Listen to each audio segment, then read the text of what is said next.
Join us on another adventure with Wild and Free Interior Alaska, where we explore life off grid in remote Alaska, sharing our experiences either building in a challenging environment, hunting, fishing, trapping, and family time, just to name a few, and so many more adventures. What are we waiting for? Let's go!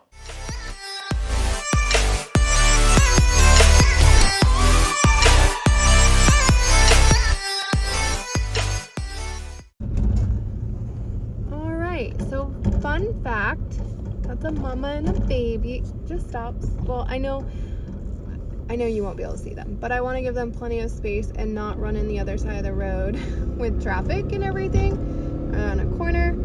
So we're still on pavement, as you can see. Okay, stop right here. Give them space. Okay. They're trying to find somewhere where they need to go. But of course, there's a big hill. They're thinking about going back down, but they're obviously just worked all that way to come up here, so they're trying to find somewhere they can continue to move left. We have seen them just go straight up those banks before. Stop. Let's give the baby time to find its mommy. Just stay right here. There's guardrails too, so it's gonna be difficult for them. She's like, let's keep going. So, caribou season was supposed to open this week, but because caribou are in the area, they have delayed the opening and may not open it.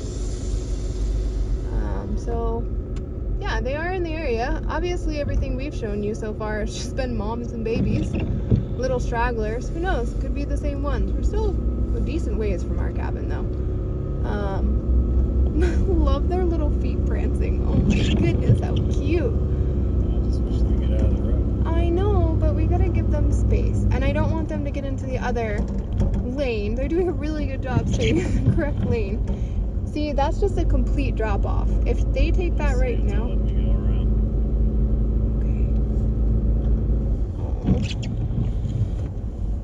Oops, sorry. Oh. Alright, let's... Okay, maybe she'll find somewhere on the left to go up. Okay, let's give them some room. She's like, this way. Aww. Okay, wait right there. Let's give them a moment to decide. I don't want them to have to keep running. Do you think I could talk to her? Help her out? Go out there? Just going down the road more. Aww. Look at their cute little feet. Oh. Stay there, babies. Aww. See, it's so thick and so steep on both sides. They can't just go up, and down is literally a drop off. Well, maybe they'll try it. You know, she's looking, but she's like, I haven't found a spot yet. Poor babies. You're so cute. What if we just put them in the vehicle? Just bring them back to the mountains. We'll escort them. You should put on your flashers, not that there's any traffic. Luckily. Yeah, that's straight up thick. You can get up there, no problem. She could, but she doesn't want to put her baby through that right Go now. up and down these hills all day. I know, but did you see down here? That's definitely a drop off. Oh, that's probably the one she's gonna Please take. let me go by. We're not trying to chase you. Aww. Don't stop. Oh my God. Oh, they're gonna go for it, maybe. Oh, this might be the one. Okay, she's checking it out. Give her some time. She thinks maybe this could be the one. Nope, just kidding. Let's go back over here.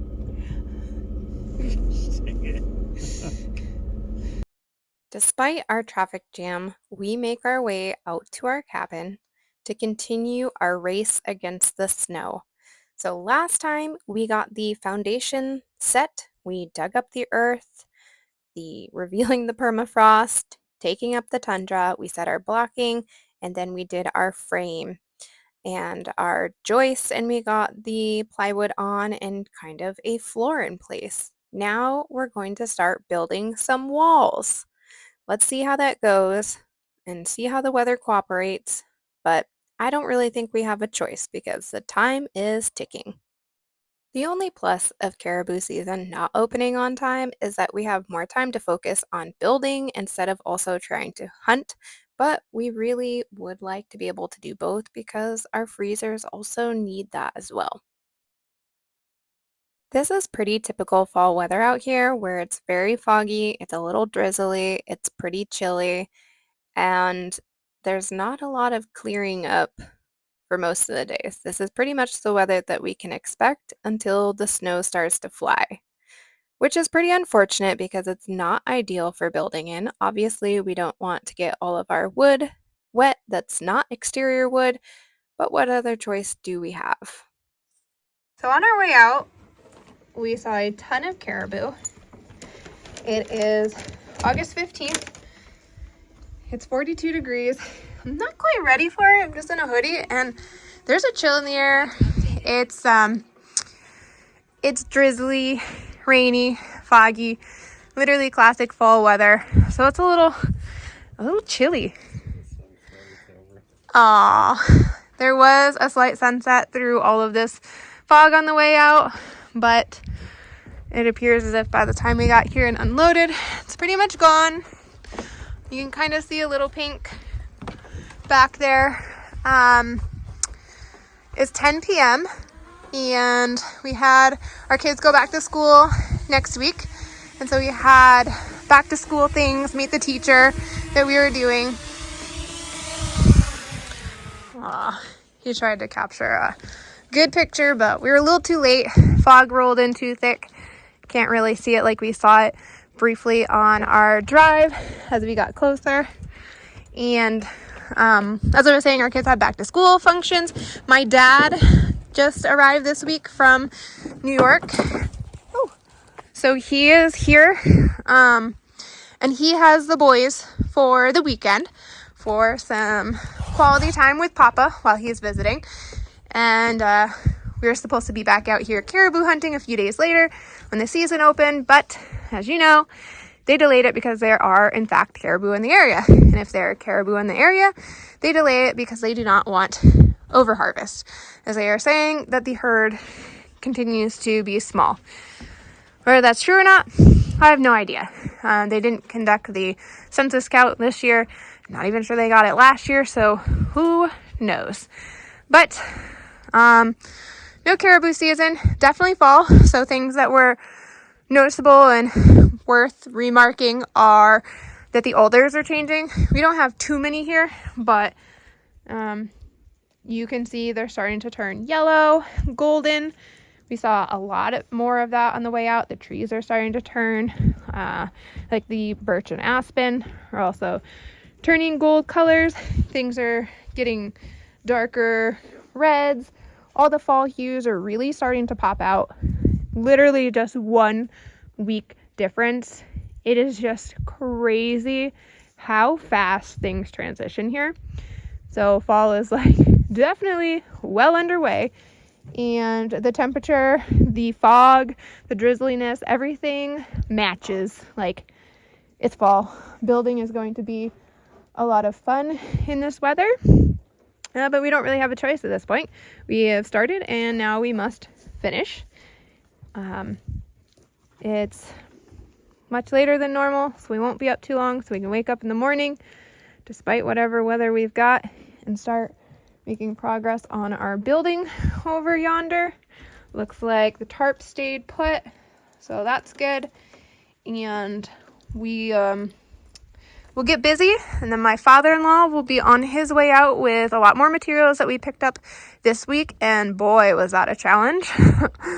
Never have good luck.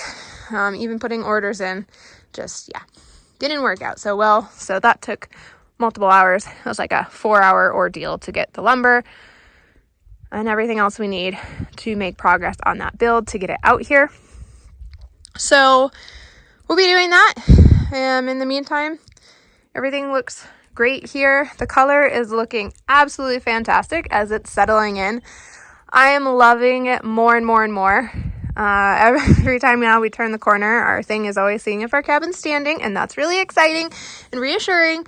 But now seeing the color, it's always like, oh my gosh, that looks so amazing. And, no different this weekend seeing it, especially with the side over here finish that you see upon the entrance to our property on our trail. Just seeing it just tickles me pink. And now it's to the point where it's so foggy and we're actually seeing a sunset. It's a little dark. We've got to actually turn a light on because it's a little dark in here. So, yeah, we're just going to settle in, get to bed, snuggle tight because it's a little chilly. Inside is about 50, 48. So that's a little better. We're going to get the dogs in here soon and call it a night. Good morning, everybody. It's about 47 in here. It's a little chilly and it has been raining. It's let up, which is nice, but from about 3 a.m. through when we finally decided, all right, it's time to get going around 7. It had been pouring. You see all the water that we've accumulated in the sled that we threw here? As much as it possibly can, as it then drips out that edge. Beautiful fall day, as you can see. Got a great view in front of us to enjoy while we have our coffee under the rain and the cool air. Let's see what the temperature is. It's about 39. And it is August 15th, even though you won't see this until September, as we've been pretty busy.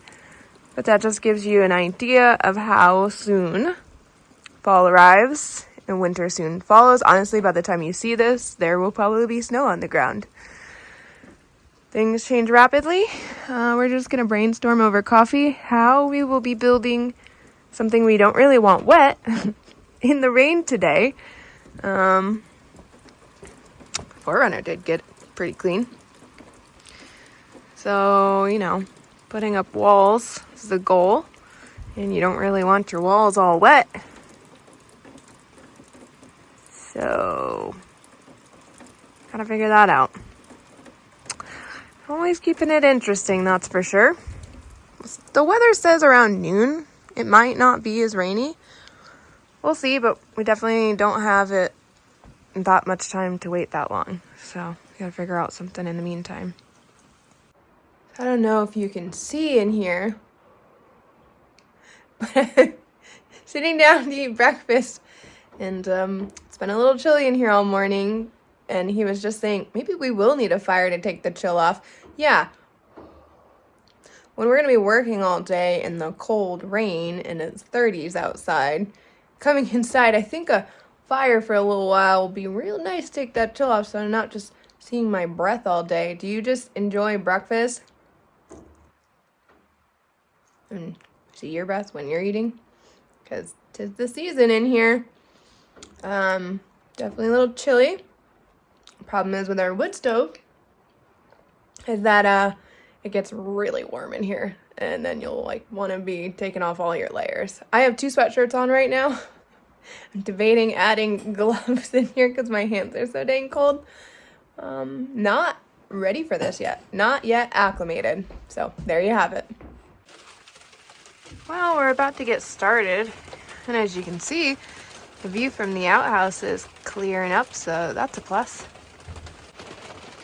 Yep, coming to you live from the outhouse here, bundled up, ready to get to work. Got multiple hoodies on, rain jacket, a ballie. It's chilly, folks.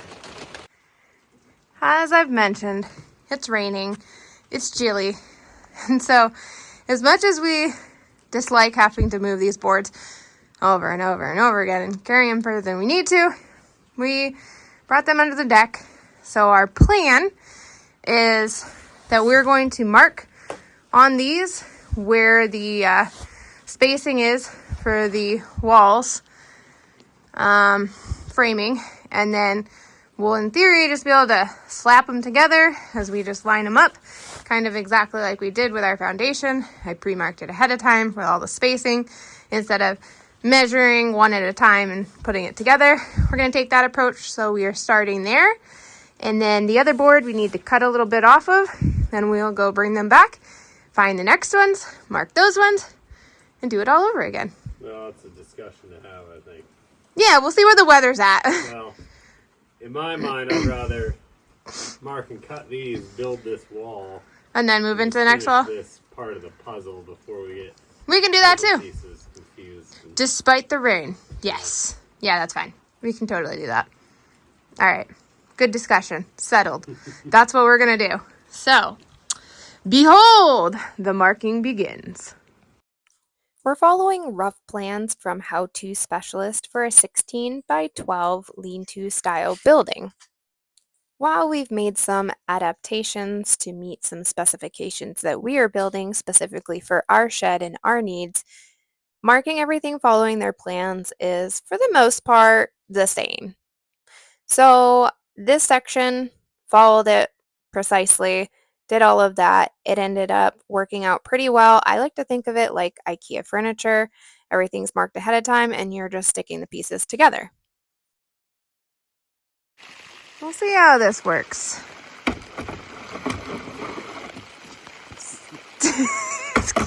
You don't want your extension. Is it gonna work? Not really, no. So we didn't really want to uncover it. That's just kind of a pain in the butt right now because we're gonna recover it. But we want to take some water off to get started before more starts accumulating, because we just want to build on top and not expose our plywood right now. Yeah, I just feel like if we take it off and then lay it flat again, it's just going to fill back up in 7 minutes. Maybe, but maybe not. I mean, this has been a whole night of rain. I don't know. I also don't really want to build on the sloshiness. After a lot of debating, which was okay because it allowed the rain to finally slow down, we decided that we were going to only frame in ahead of time the door. So that is the ones that we're marking now. As you'll notice, these are labeled the back. We didn't end up getting to put those together like we thought we would because it started absolutely pouring and he was like, nah, no. So we came in, we started brainstorming how we do the other walls and account for our windows because while we have plans, they're not built for our windows or our door. So we decided we will frame out the door now, and then the windows we will add in after the fact and frame around them. And not in advance. We'll just shift all of the boards around as needed and add ones. So we're measuring these so that they are the correct length, and then we're going to go ahead and mark them, which these ones will each be slightly different for portions to account for the door being on the bottom one and not on the top one, just with other support framing walls, pieces, etc. that will frame out the door.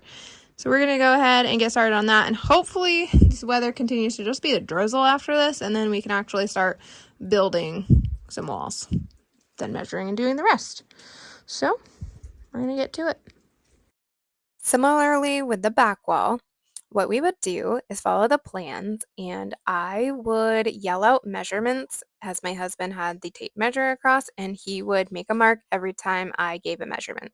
So I was essentially just adding to accommodate for the 1.5 inches in between for the frames, and would let him know what they needed to be at for our spacing between our frames for our wall.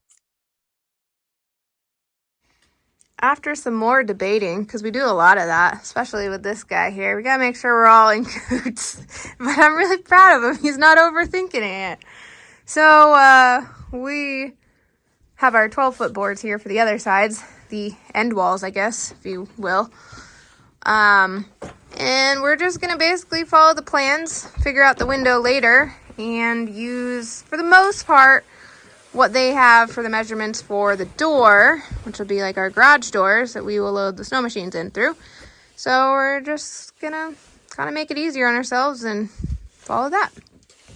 So depending on the wall, it either has two 2x4s stacked up on the end that we need to account for and then continue our measurements all the way across when we were making our marks, or it's just a single 2x4 depending on how the walls come together.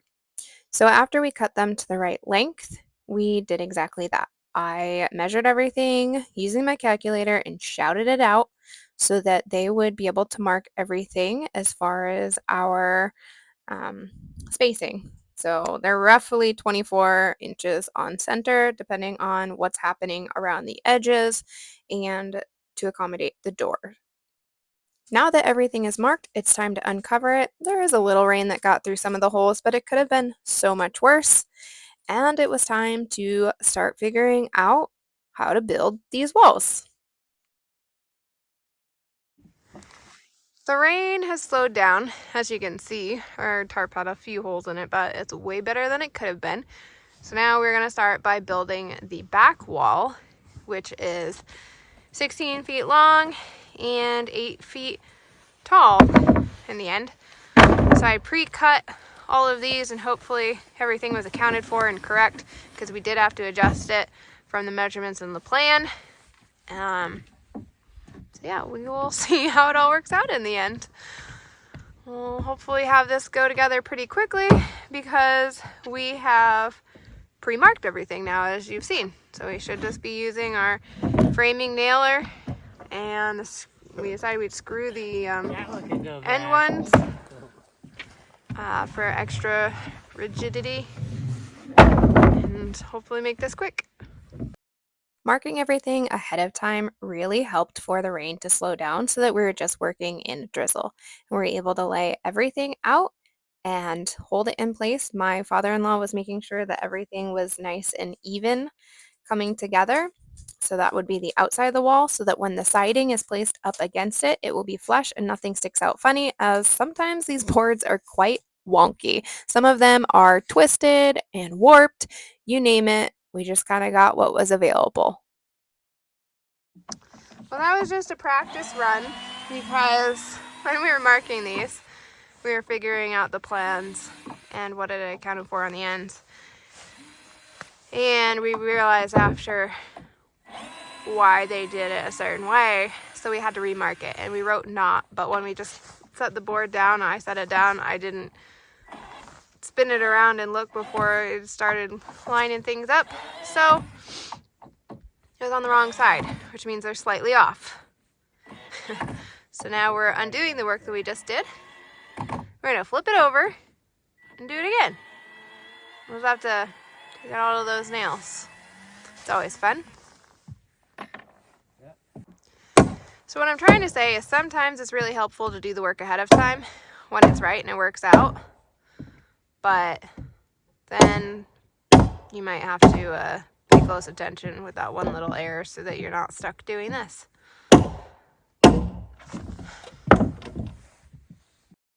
So things happen, and it's really important that you make sure the knot for the side that you do not want to use is very clear and evident so that you aren't undoing the work that you just did. But it was a good test run, and it's a good reminder that although we're trying to be quick, sometimes you just need to slow down, look at what you're doing before you start throwing it together. But this was our only side that we made the boo-boo on, so not too bad.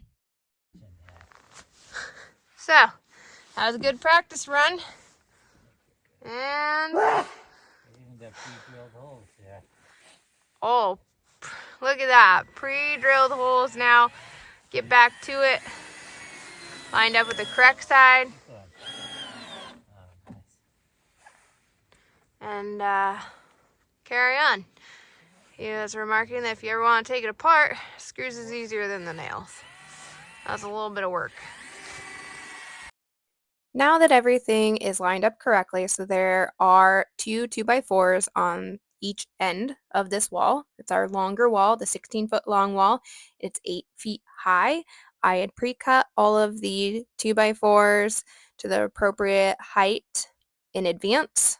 So those were already done, which did save us some time. And then, of course, you saw us mark it, like we said, and now we are just sticking them together and trying to fix our warp boards so they come together relatively nicely, and hopefully we have some nice square level flush sides in the end.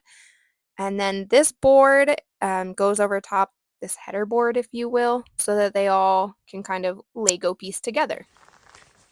So after we had it to the correct mark side, it went together pretty well. We had some warp boards that we were working with, but seemed to draw everything in decently well. And now we are going to stand it up, attach it, put on some support braces, and then move on to the front wall.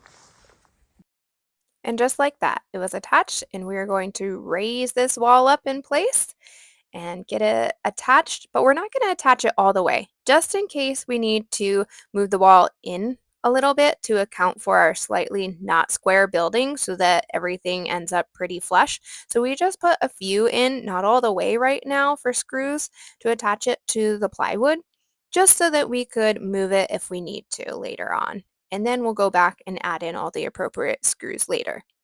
So that was the easy wall.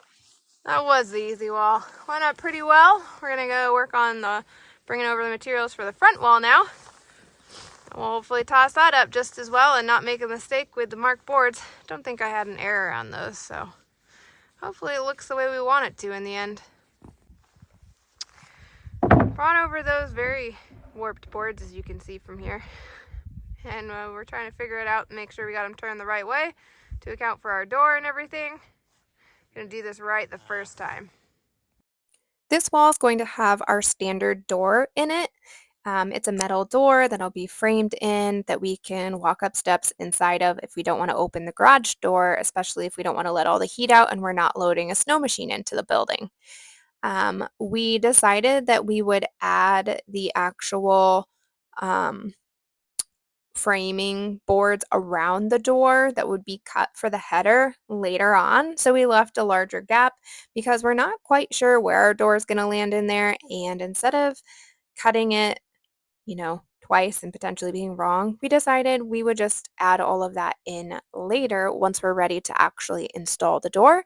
So this is just a rough framing job that would account for that opening, and we'll make it more specific once we're ready to actually do the door, similar to our approach on our windows.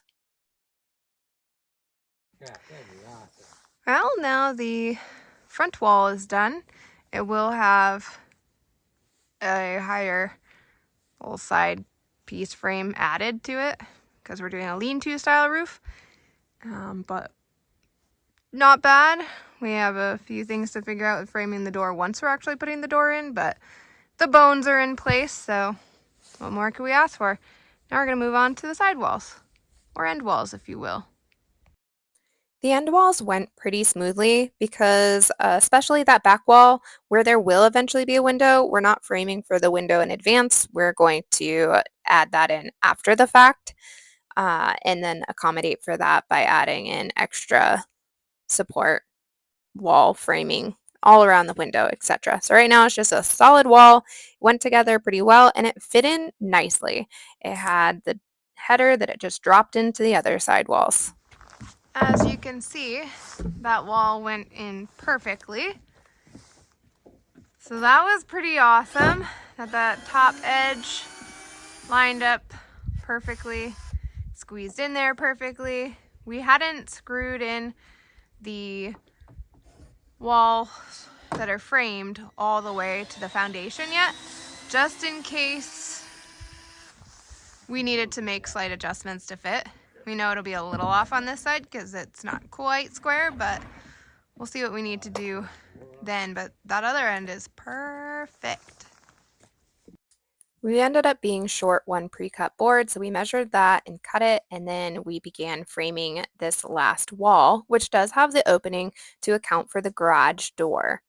And this is where we will load our snow machines into this multi-use building when it's a workshop and maybe we need to do some repairs in a heated space because you never know what we run into out here. We've definitely experienced some issues and having a nice, dry, warm area to work on them is going to be a game changer. After a lot of rain and talking about our plans, it's hard to believe that it actually came together pretty dang well. So we got the walls on, and in the next episode, we're going to be adding the front wall that's going to raise it up to 12 feet high. And oh my goodness, is that going to look huge?